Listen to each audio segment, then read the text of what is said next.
think of similes and metaphors as this kind of flowery, woo-woo, ornamental language, but I read something recently that completely changed the way I view them. This is from a book called Shakespearean Rhetoric by Bennett Brandreth, and he says, because a metaphor or simile allows us to make a transformation, it allows us to turn abstract ideas and thoughts into physical sensations.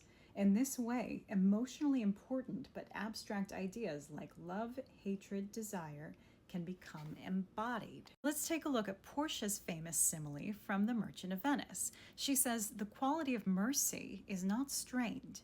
It droppeth as the gentle rain from heaven upon the place beneath." So we have this abstract, intangible concept of mercy.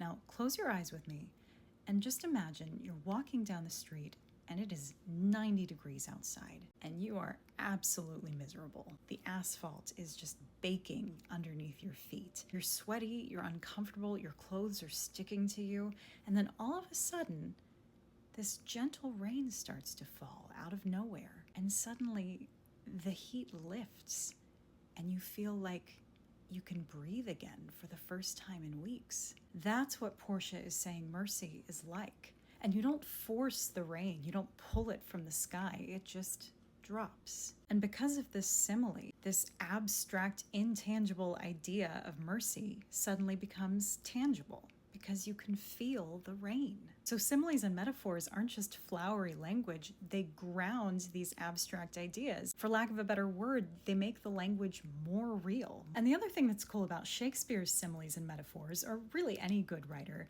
is that you can learn so much about a character by the image that they reach for. Yesterday we were talking about Ancient Pistol's metaphor in Merry Wives of Windsor when he says, "The world's mine oyster, which I with sword will open." And as many of you correctly pointed out, this is also a dirty joke, because the word oyster had certain connotations and the word sword had certain connotations. And it makes sense that Ancient Pistol would reach for this imagery because he's a dirty old man. Whereas in Romeo and Juliet, Juliet compares herself to an impatient child that hath new robes and may not wear them. She reaches for this image because she's not so far from being a child herself, and Shakespeare is once again pointing out that she is way too young to be getting married. Again, this book is called Shakespearean Rhetoric. It is fabulous, and if you're interested, you can click on the link in my bio because I actually just set up an Amazon storefront for y'all. Many of you have been asking me for my favorite Shakespeare resources, books, editions of the plays, etc., so I put them all in one place for you. I'll be adding to it as I go. And yes, if you order through my storefront, I do earn commissions, so you can also help support your friendly neighborhood Shakespeare coach so that I can keep making these videos for you.